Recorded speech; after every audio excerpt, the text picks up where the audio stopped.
Selamat pagi, Ibu Bapak Saudara yang terkasih. Bersama dengan saya, Pendeta Cindy Kuartia Minakoan, kita ada kembali di dalam sapaan dan renungan pagi. Untuk itu, sebelum kita mengawali seluruh rangkaian rencana aktivitas kerja kita, mari kita bersama-sama memberi diri untuk dituntun dalam kebenaran firman Tuhan. Untuk itu mari kita berdoa.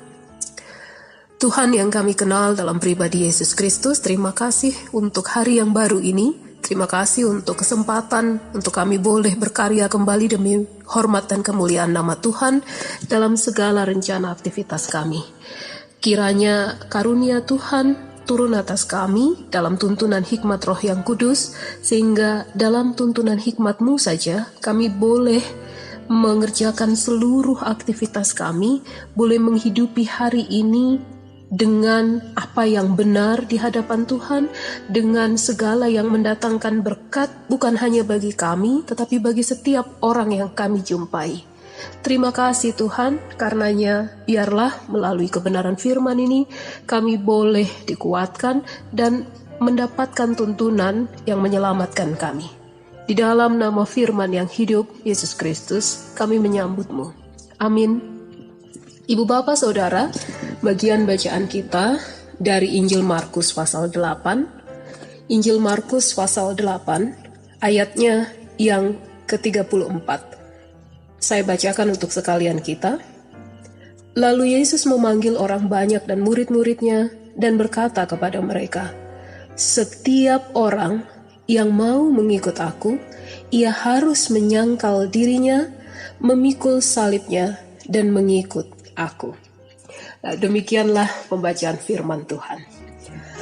Ya, 1 minggu belakangan ini, kalau kita mencermati berita-berita yang beredar di sosial media ataupun di beberapa channel televisi, sekurang-kurangnya ada 2 berita yang menyedot perhatian. Yang pertama tentang fenomena flexing. Flexing ini artinya pamer secara berlebihan harta kekayaan yang dimiliki dengan tujuan untuk mendapatkan decak kagum, mendapatkan impresi dari orang-orang yang melihat. Lalu yang kedua yaitu berita tentang bagaimana polisi serius sekali sejak bulan lalu menggeledah beberapa judi online yang berkedok investasi bodong atau investasi yang dilakukan secara online juga rata-rata, yang sangat merugikan sebagian dari kalangan masyarakat karena mereka kehilangan dari puluhan juta, ratusan sampai miliaran karena tergiur untuk ikut menanamkan atau berinvestasi uang di aplikasi judi online tersebut untuk mendapatkan keuntungan yang lebih besar dalam waktu yang sangat singkat. Nah, dari 2 berita ini kita bisa merenungkan bahwa manusia memang selalu dikelilingi dengan ragam keinginan. Ada keinginan yang sifatnya wajar dalam arti dia berpaut pada kebutuhan-kebutuhan utama seperti keinginan untuk makan, keinginan untuk bekerja, keinginan untuk beristirahat, keinginan untuk liburan secukupnya, yang semuanya berpaut memang pada kebutuhan. Tetapi ada juga keinginan yang tidak wajar sifatnya. Keinginan yang dia lahir dari rasa ingin memiliki, rasa bukan karena butuh, tetapi sekedar karena suka, lapar mata, atau karena ambisi dan kepentingan yang lain, yang bisa jadi tidak mengerjakan apa yang benar, tidak mengerjakan apa yang baik. Seperti tadi saya contohkan, keinginan untuk pamer kekayaan, keinginan untuk memiliki hasil kekayaan yang berlebih, yang berlipat ganda tanpa kerja keras dalam waktu yang sangat singkat. Nah, dari keinginan-keinginan ini menjadi sangat relevan kalau bagian firman Tuhan saat ini mengingatkan kita perihal yang paling utama, yaitu menyangkal diri.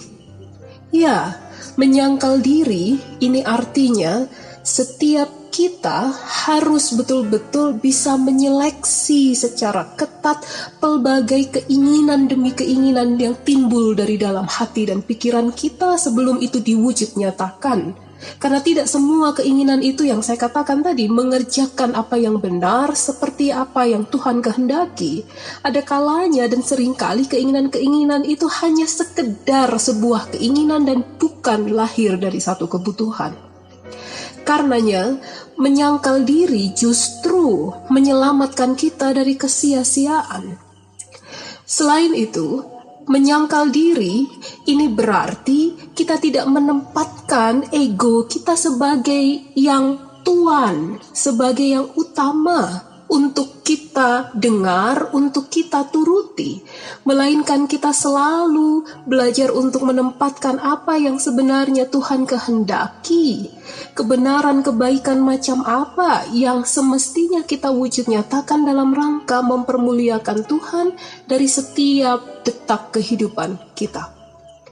Nah, Ibu Bapak Saudara yang terkasih, masih di Minggu Prapaskah, maka pesan ini kembali sangat menyelamatkan kita untuk kita boleh berproses, belajar, berjuang dari waktu ke waktu, menyangkal diri supaya status kita sebagai pengikut Kristus Yesus Tuhan itu sungguh-sungguh terbukti dari keseharian demi keseharian yang kita jalani.